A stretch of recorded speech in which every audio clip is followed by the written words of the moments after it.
오늘 읽은 이 시편 62편, 오늘 우리가 예배 전에도 찬양했지만 우리가 자주 익숙하게 듣고 또 찬양하는 그런 시편입니다.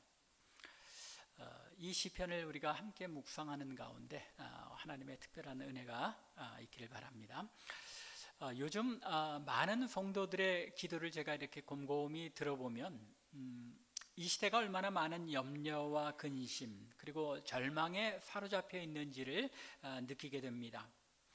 9개월째 접어드는 우크라이나의 전쟁으로 유럽 전체가 몸살을 앓고 있죠. 아니 유럽만이 아니라 온 세계가 함께 몸살을 앓고 있는데, 심지어 유럽에서는 어떤 나라에서는 샤워도 이 에너지 때문에 가스 공급이 안 돼서 에너지가 지금 모자라는 상황이기 때문에 샤워도 2분 만에 해라. 군대에서도 그렇게 안 하는 것 같은데 그런 나라들조차 있을 정도라고 합니다. 또 지구촌 곳곳을 덮치는 기상의 이변으로 인한 재앙들, 참 우리 주변에서 많이 듣고 있습니다. 더욱이 우리 가까이에는 끊임없이 지금 변종해 가고 있는 이 코로나로 인해서 많은 사람들이 몸살을 앓고 또 생명을 잃고 있는 상황입니다.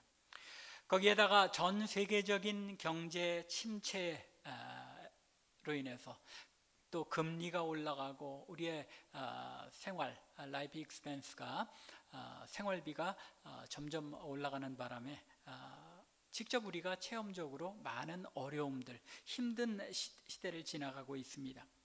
그렇게 이 시대를 살아가는 사람들이라면 누구나 염려와 근심에 빠질 수밖에 없고 또 좌절과 절망에 가슴을 칠 수밖에 없는 그런 시대를 우리가 살아가고 있는 것 같습니다. 그런데 오늘 시편을 보면 이 시대에 어느 누구 못지않게 큰 염려와 절망에 빠졌던 한 사람이 등장합니다. 바로 다윗입니다.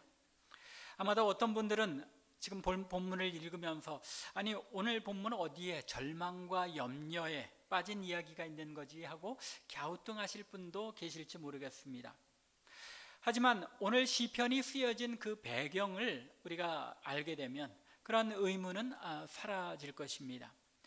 신학자들 가운데 다소 논란이 있기는 하지만 오늘의 시편인 이 62편은 다윗이 사랑하는 아들 압살롬에게 반역을 당했을 때에 기록한 시편이라고들 합니다. 다윗에게 압살롬이 어떤 아들이었습니까?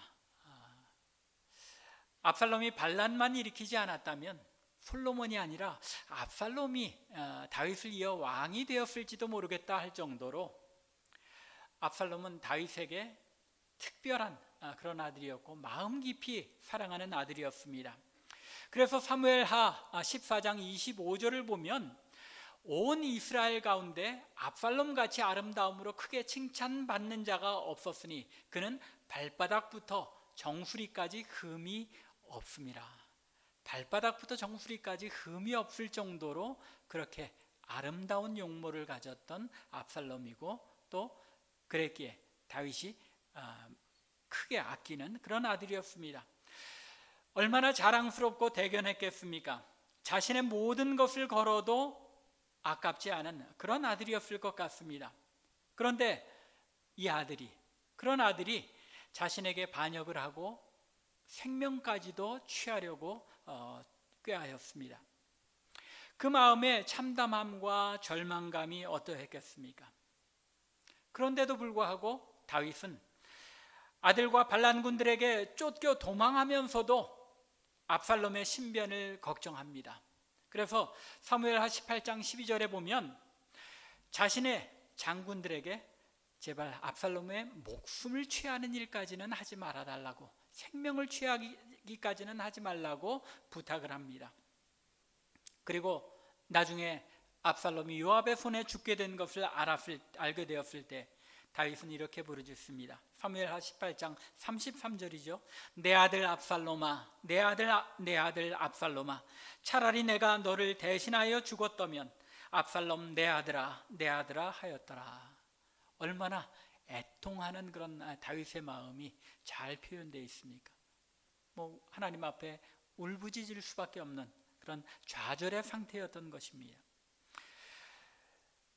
그렇게 사랑하던 압살롬이 반란을 일으켰을 때, 그리고 결국은 젊은 나이에 죽게 되었을 때 다윗이 느꼈을 절망은 오늘날 그 누구에게도 비길 수 없는 그런 절망과 좌절이었을 것입니다.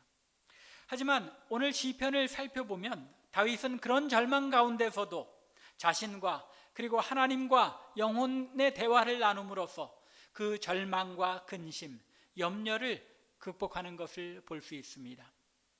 다윗이 이 근심과 염려를 그리고 절망의 위기를 어떻게 극복하고 있는가를 우리가 함께 살펴보며 이 시대에 곤고함 가운데 살아가는 우리에게 큰 힘과 위로가 될 수 있기를 간절히 바랍니다.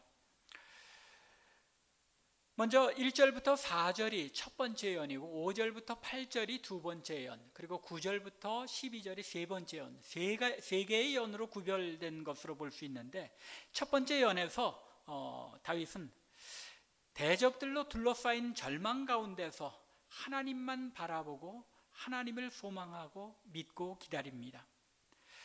자신이 가장 사랑하는 아들 압살롬과 그리고 전에는 자신에게 충성을 맹세하며 자신을 위해 싸웠던 장군들이 이제는 자신을 잡으려고 창과 칼을 세우고 오는 그 절망과 위기 가운데서 다윗은 1절에서 자신의 마음 깊은 곳에서 울려나오는 영혼의 소리에 귀 기울입니다. 나의 영혼이 잠잠히 하나님만 바라며 라고 자신의 마음을 돌아봅니다. 더불어 자신의 삶을 돌이켜봅니다. 사울에게 쫓기던 시절 자신을 사울의 창과 칼로부터, 그리고 수많은 전쟁 속에서 적의 화살과 각종 무기의 위험으로부터 자신을 구원하시고 요새와 같이 지키셨던 하나님, 밧세바를 범하였던 자신을 죄악에서 구원하여 용서하셨던 그 하나님, 주마등처럼 스쳐 지나가는 자신의 과거의 삶을 돌이켜보니 과연 오직 하나님만이 자신의 반석이요 구원이시요 요새이셨던 것이 분명한 것을 다시 한번 확인하게 됩니다. 더 나아가 최근에 자신이 반석이요 구원이시며 요새이셨던 그 하나님보다도 더 신뢰하고 사랑하며 의지하였던 압살롬, 그리고 오른팔처럼 아끼고 믿었던 장군들에 대하여 생각해 봅니다. 그러나 자신이 그처럼 믿고 사랑하고 의지하였던 인간들은 3절과 4절에 표현된 것처럼 이제 여생이 얼마 남지 않은 풍전등화와 같이 흔들리는 다윗 자신을 죽이려 하고 위에서 떨어뜨리기만을 꾀하고 거짓을 즐기며 저주를 말하였다는 것을 확실하게 확인하게 됩니다. 겉에서는 충성하는 것 같았지만 뒤에 가서는 자신을 헐뜯고 어떻게 하면 그 왕위에서 끌어낼 수 있을까를 서로 논의하였던 것, 그러며 저주를 하였던 것을 깨닫게 된 것입니다. 우리 속담에 물에 빠진 사람은 지푸라기라도 잡으려 한다는 말이 있는 것처럼 인간은 어려움을 당하면 어떻게라도 다른 사람들에게 도움을 얻으려고 하는 것이 본능입니다. 하지만 여러분들 대부분이 인생을 겪어가면서 분명하게 깨닫는 것이겠지만 결코 사람은 의지할 것이 못 된다는 것입니다. 잠깐은 부모를 의지할 수 있습니다. 부모들도 또 자녀들을 의지할 수 있습니다. 형제 또는 친구의 도움을 얻어 잠시 어려움에서 벗어나는 것처럼 보일 수는 있습니다. 하지만 그런 인간의 도움이나 의지는 잠시의 도움이나 의지가 될 뿐이고 결국은 인간은 홀로 서기를 해야 하는 존재인 것을 깨닫게 됩니다. 아주 위중한 병에 들리신 분들을 보면 그런 일들이 확인이 되죠. 암으로 투병하시는 그런 분들 보면 주변에서 어떻게든 도와보려고 하지만은 결국은 혼자의 싸움이고 또 약에 의존하며 자신이 어떻게 싸워나가는지 스스로 철저하게 외로움을 느끼는 그런 싸움이라는 것을 느끼게 됩니다. 부모나 형제, 가장 친한 친구, 심지어 부부간에도 절망적인 상황을 완전하게 이해해 주거나 그 상황 속에서 완전히 벗어날 수 있게 도와주지 못하는 경우가 많은 것을 보게 되는 것입니다. 그래서 덴마크의 철학자 키에르케고르라는 철학자는 이렇게 얘기합니다. 결국 인간은 누구나 하나님 앞에 홀로선 존재이다. 그렇습니다. 우리 모두는 하나님 앞에 개별적으로 단독자로 홀로선 존재일 수밖에 없다는 것입니다. 다윗이 압살롬에게 쫓겨 도망하며 절망 가운데 빠졌을 때 다윗의 느낌이 꼭 그러했던 것 같습니다. 비록 주변에 여전히 다윗을 따르던 신복들이 함께하기는 하였지만 다윗이 느낀 절망감을 덜어주지는 못하였던 것입니다. 다윗이 이처럼 인간을 신뢰하고 사랑하며 의지하는 것이 부질없는 것임을 깨닫게 되자 상대적으로 무엇이 더 부각됩니까? 하나님의 신실하심, 하나님의 성실하심이 더욱더 빛이 나게 됩니다. 인간은 참 보잘것없구나, 인간의 도움이라는 것이 이렇게 한계가 있을 수밖에 없구나 하는 것을 깨닫게 되자 자신의 인생에 도움을 주셨던, 끝까지 자신을 지켜주신 그 하나님의 신실하심이 더욱더 빛이 나게 되었다는 것입니다. 이스라엘을 애굽에서 구하여 내시고 광야에서 40년 동안을 지내는 동안 먹을 것, 입을 것을 공급하신 하나님, 가나안의 7 족속들에게 압제를 당할 때마다 사사를 보내셔서 구원하신 하나님, 사울 왕에게 쫓겨 도망 다닐 때에 죽음의 고비고비마다 자신을 구원하시고 왕으로 세우신 그 하나님, 심지어 자신이 우리아의 아내 밧세바를 취하는 죄악을 범했을 때조차도 용서하시고 긍휼과 자비를 베푸셨던 하나님, 그 하나님을 기억할 때에 다윗은 절망 가운데서도 마음 깊은 곳에서 울려나오는 자신의 영혼의 소리에 귀 기울일 수 있게 되었던 것입니다. 그 영혼의 소리는 의지할 분은 오직 하나님뿐이심을 인정하고 고백하는 것이었습니다. 그래서 이 다윗의 이 노래를 보면 나의 영혼이 잠잠히 하나님만, 영어로는 God alone 그렇게 표현되어 있죠. 하나님만이라는 표현이 오늘 이 시편에서 6번이 등장하는 걸 보게 됩니다. 오직 하나님만 의지할 뿐이시고 나의 도움이 되실 것임을 고백할 수밖에 없었다는 것입니다. 그러자 이제 영혼의 소리에 귀 기울이던 다윗은 둘째 연인 5절부터 8절에서 자신의 영혼을 향해 더 큰 확신을 가지고 속삭이게 됩니다. 나의 영혼아 잠잠히 하나님만 바라라. 그런데 여기에 눈여겨볼 것이 있죠. 얼핏 보기에 이 5절과 6절은 1, 2절의 반복인 것처럼 보입니다. 맞습니다. 5절과 6절이 1절과 2절의 반복이기는 합니다. 그러나 단순한 반복이 아닌 것입니다. 그 안에 발전이 있는 것을 볼 수 있습니다. 1절에서는 뭐라고 표현했습니까? 나의 영혼이 잠잠히 하나님만 바라며, 서술형이죠. 나의 영혼이 하나님만 바라보고 있다는 것입니다. 그런데 이제 5절에서는 나의 영혼아 잠잠히 하나님만 바라라 라고 명령형으로 바뀌고 있는 것입니다. 이런 표현의 변화는 다윗의 마음과 감정에 일어난 변화와 대조를 보여주고 있는 것입니다. 1절에서는 절망 가운데 자조적인 분위기 속에서 이제 내 영혼이 바랄 것은 하나님만 바라보고 기다릴 수밖에 없겠구나 하고 좌절과 절망 속에서 자신의 영혼이 하나님만 바랄 수밖에 없는 아주 원초적인 기본적인 그런 신앙의 고백을 하고 있는 것입니다.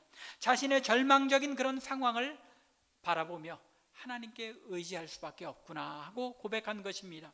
그런데 이제 5절에서는 분위기가 반전이 되었습니다. 그렇구나.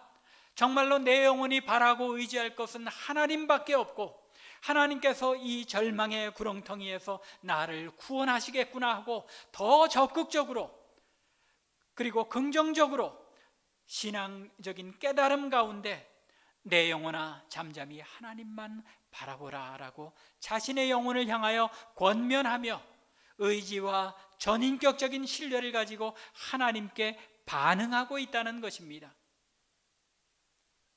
그 마음의 변화가 느껴지십니까? 내가 하나님만 바라보는 것 외에는 이제는 벗어날 길이 없겠구나 하고 자조적인 절망 가운데 있다가 이제는 보다 더 적극적으로 내 영혼아 하나님만 바라보자, 하나님께서 구하실 것이다 라는 소망으로 변해 있다는 것입니다. 이러한 사실이 1절과 5절에서 이 1절에서는 구원이라고 표현한 것이 5절에서는 뭐라고 표현하고 있습니까? 나의 소망이 그로부터 나오는도다. 나의 구원이 그에게 있다고 고백하는 자리에서 이제는 내 소망이 되신다는 것을 적극적으로 표현하고 있다는 것입니다. 이러한 표현의 변화는 궁극적인 구원의 소망이 하나님께로부터만 날 수 있다는 확신의 적극적인 표현인 것입니다. 다윗처럼 우리가 어떤 절망의 순간에 있든지 우리의 진정한 소망이 바로 하나님께만 있다는 것을 잊지 않는 여러분과 제가 될 수 있기를 바랍니다. 또 2절과 6절을 비교해 보면 2절에서는 뭐라고 표현합니까? 내가 크게 흔들리지 아니하리로다. 크게 흔들리지 아니하리로다 라고 표현합니다. 그런데 6절에서는 뭐라고 표현합니까? 내가 흔들리지 아니하리로다. 뭐가 차이인지 잘 안 느껴지시죠? 2절에서는 내가 크게 흔들리지 않는다는 이야기는 무엇을 전제로 하고 있습니까? 흔들림이 이미 그 마음에 있다는 거죠. 내가 비록 흔들리고 있지만 크게 흔들리지는 않겠다라는 그런 마음의 자세를 표현한 것입니다. 그런데 6절에서는 내가 흔들리지 아니하리라는 것은 내가 결코 흔들리지 않겠다는 흔들림이 없는 견고한 마음의 상태를 표현하고 있는 것입니다. 하나님께 대한 신뢰와 확신이 더욱 분명하고 확실해진 것을 보여주는 표현인 것입니다. 더 나아가 3절과 4절에서는 다윗 자신이 믿을 수 없는 인간들, 심지어 자신의 애지중지하던 아들 압살롬과 오른팔처럼 아끼던 장수들을 믿다가 발등 찍힌 것을 상기하며 그들을 원망하고 저주했습니다. 그렇죠. 3절과 4절을 보면 높은 자리에서 떨어뜨리려고만 하고 꾀하고 거짓을 즐겨하는 자들이 그들이었다라고 그들의 실체를 파악하고 그들에게 원망과 불평을 쏟아붓고 있는 것입니다. 그런데 7절과 8절에서는 어떻게 변합니까? 구원의 하나님을 찬양하며 백성들에게 그 하나님을 의지하고 하나님 앞에 마음을 토로할 것을 권면하고 있는 것입니다. 남들에게 이렇게 권면하고 있다는 것은 다윗은 이미 어떻게 하고 있다는 것입니까? 하나님을 의지하며 평안을 얻었다는 이야기죠. 그 마음에 이미 확신 가운데 위로를 얻었다는 것입니다. 그렇기 때문에 다윗은 백성들에게 백성들아 시시로 그를 의지하고 그의 앞에 마음을 토하라. 하나님은 우리의 피난처시로다. 이렇게 고백한 것입니다. 묵상을 통하여 하나님께서 우리에게 행하여 주신 그 모든 것들을 돌아보면서 우리의 내면 깊숙이 존재하는 우리의 영혼의 소리를 들으며 하나님과 대화를 나눌 때 이러한 놀라운 신앙의 변화와 확신이 그 마음에 솟아난 것입니다. 성도 여러분, 나의 삶은 왜 이렇게 고달플까?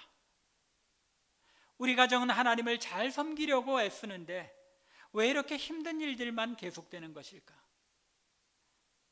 고통과 절망이 끊임없이 우리의 삶의 주변에 어른거리는 것을 느끼면서 좌절하십니까? 여러분들이 절망 가운데 있는 그 속에서 여러분들의 영혼의 소리에 귀 기울이고 하나님께서 여러분들을 향해 베풀어 주신 그 놀라운 일들을 돌아보며 하나님과 대화하실 수 있기 바랍니다. 눈을 돌려 여러분들의 삶에 간섭하시고 보호하시고 섭리하시며 구원하시는 하나님을 바라보시기 바랍니다. 우리의 눈을 하나님께로 향할 때 우리의 모든 세상 근심은 사라져버린다고 어떤 찬양에서도 노래하고 있지 않습니까? 여러분들도 다윗과 같이 절망을 벗어나 소망의 기쁨을 소유하고 싶습니까? 우리의 눈을 하나님께로 돌릴 수 있기 바랍니다. 하나님께만 우리의 소망이 있는 것을, 우리의 영혼의 그 갈망과 그 소리에 귀 기울임으로써 우리가 이런 확신에 들어갈 수 있기를 바랍니다. 다윗 자신의 영혼의 대화는 여기에서 그치지 않습니다. 마지막 세 번째 연으로 들어가면서 이 영혼의 대화를 통해서 다윗은 자신이 전에 가지고 있었고 또 세상에 많은 사람들이 가지고 있는 가치관, 이 세상적인 가치관이 얼마나 잘못된 것인가를 새롭게 깨닫습니다. 새롭게 된 영혼의 눈으로 보니 세상 사람들이 귀하게 여기는 것, 그리고 천하게 여기는 것, 그 모든 것들이 하나님 앞에는 입김을 한번 훅 하고 부는 것보다도 가볍고 보잘것없는 것이며, 또 이 세상의 부귀와 명예, 권세 같은 그 모든 것들조차도 우리의 마음에 둘만한 것이 못 된다는 것을 확신하고 깨닫게 됩니다. 왜냐하면 하나님께서 말씀을 통해 약속하신 것처럼, 그리고 다윗이 9절부터 12절에서 고백하고 있는 것처럼 귀한 것과 천한 것, 명예나 권세, 그 모든 것들을 주관하실 능력이 누구에게 있습니까? 바로 하나님에게 그 능력이 있고, 또 하나님만 바라보고 잠잠히 기다리며 앙망하는 신실한 자들에게 하나님께서 영원한 것으로 보상하시고 악한 자들을 그들의 행위대로 보응하실 것이기 때문입니다. 이것이 바로 9절부터 12절에서 다윗이 깨닫고 고백한 내용인 것입니다. 슬프도다 사람은 입김이며 인생도 속임수이니 저울에 달면 그들은 입김보다도 가벼우리라. 얼마나 깊은 깨달음입니까? 우리 인생은 하나님 앞에 입김보다도 가벼운 그런 존재라는 것입니다. 그렇기에 이 땅에서 포악을 의지하지 말고 이 땅에 탈취하여 얻은 것, 그런 재물로 허망하여지지 말며 재물이 늘어나도 그것 때문에 일희일비하지 말라는 것입니다. 하나님이 말씀하신 것을 내가 들었나니 권능은 누구에게 속하였다고요? 하나님께 속하였다. 모든 만물을 주관하시는 것, 우리의 인생의 삶의 순간순간까지도 주관하시며 다스리는 분이 바로 하나님이시기 때문에 그 하나님의 인자하심, 주님께 속한 인자하심을 바라보며 우리가 이 땅의 삶에서 하나님을 의지하고 바라보아야 한다는 것입니다. 왜냐하면 각 사람이 행한 대로 하나님께서 갚으실 것이기 때문인 것입니다. 얼마나 놀라운 변화며 체험입니까? 사람 때문에 실망하고 좌절하고 절망했던 그 다윗의 모습에서 이제는 사람을 의지할 것이 아니요 하나님의 그 인자하심과 성실함만을 내가 붙들고 있습니다 라고 고백하는 자리로 변화된 것입니다. 다윗은 자신의 절망적인 상황에서 눈을 돌려 하나님을 바라보았을 때 구원이시고 반석이시며 요새이신 그 하나님의 존재를 통하여 소망과 위로를 얻은 것입니다. 뿐만 아니라 이 세상의 부귀나 천함이 많이 배움이나 적게 배움이나 이런 것들이 하나님께는 아무런 가치가 없는 것임을 깨닫게 되었던 것입니다. 그래서 이런 모든 것들이 마치 입김보다도 가벼운 것이라고 말하고 있는 것입니다. 하나님의 관점에서 볼 때는 아무것도 아니라는 것이죠. 그럼에도 불구하고 오늘날을 살아가는 우리들은 이런 것들에 얼마나 우리의 관심을 두고 우리의 삶의 무게를 두고 살아가고 있습니까? 다윗과 같은 이런 깨달음이 있기 바랍니다. 하나님의 능력, 그 하나님의 능력에 우리의 삶이 달려 있다는 것, 그렇게 이 땅에 사는 삶 속에서 일어나는 일들에 일희일비하는 것이 아니라 그 모든 것을 통치하며 다스리시는 우리 하나님을 바라볼 수 있는 이 믿음의 자리로 우리가 나아가야 하는 것입니다. 자신의 절망에서 눈을 돌려 하나님을 바라보며 영혼의 대화를 나누게 될 때에 다윗이 깨달은 것이 바로 이것입니다.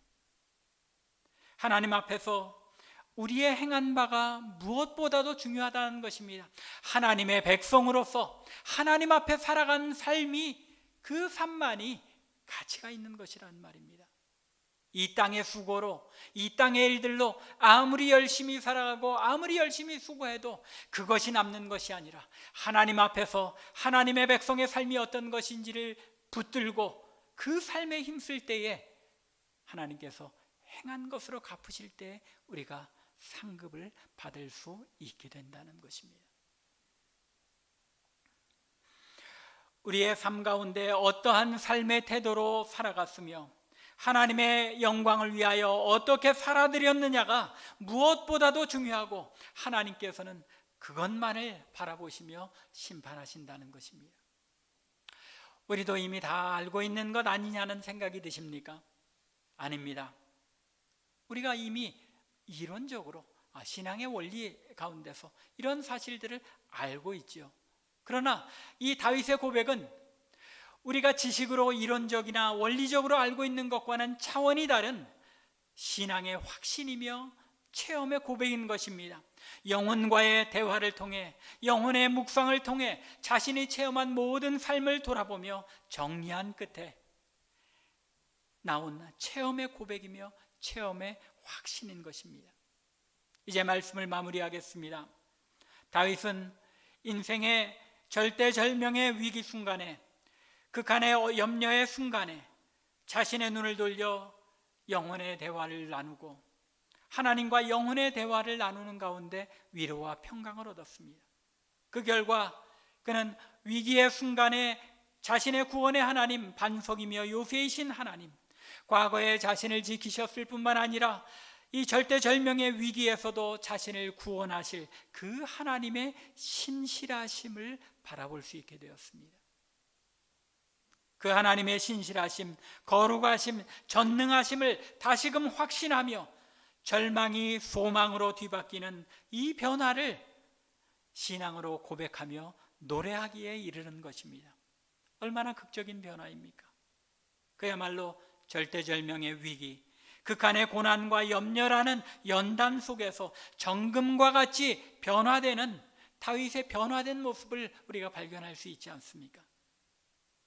하나님께서는 당신의 백성들이 고난을 당하거나 절망적인 상황에 있을 때 하나님께서도 그 순간 그 고난과 그 절망의 한가운데 당신의 백성들과 함께 하시는 것입니다.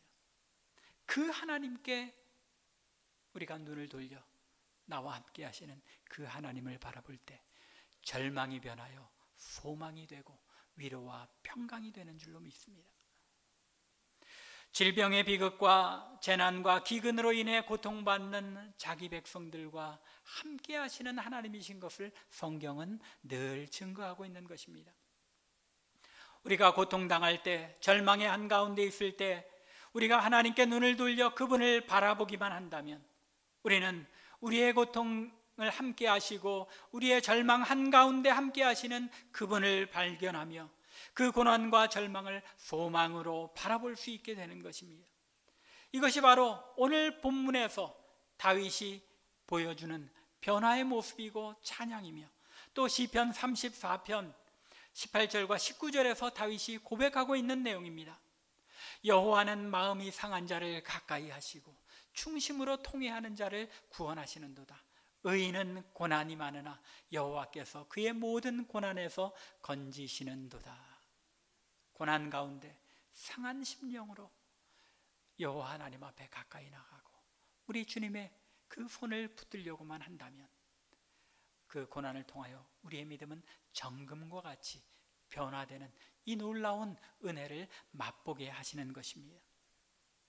우리에게 닥쳐오는 인생의 고난과 염려 그리고 위기 속에서 전혀 숨 돌릴 틈조차 없으십니까? 그러한 때일수록 조용히 하나님 앞에 나아가 자신의 영혼이 그 영혼의 속삭임을 들으며 또 하나님과 대화를 나누는 시간을 가질 수 있기 바랍니다. 그것이 우리가 이 땅에서 고난을 이길 수 있는 비결인 것입니다. 영혼의 묵상, 영혼의 대화를 통하여 우리는 하나님의 그 신실하심과 거룩하심, 전능하심을 다시 한번 발견하게 되며 나의 근심과 나의 염려, 나의 어려움을 온전히 하나님께 맡기고 정금과 같이 순결해지는 우리 자신들을 발견하게 될 것입니다.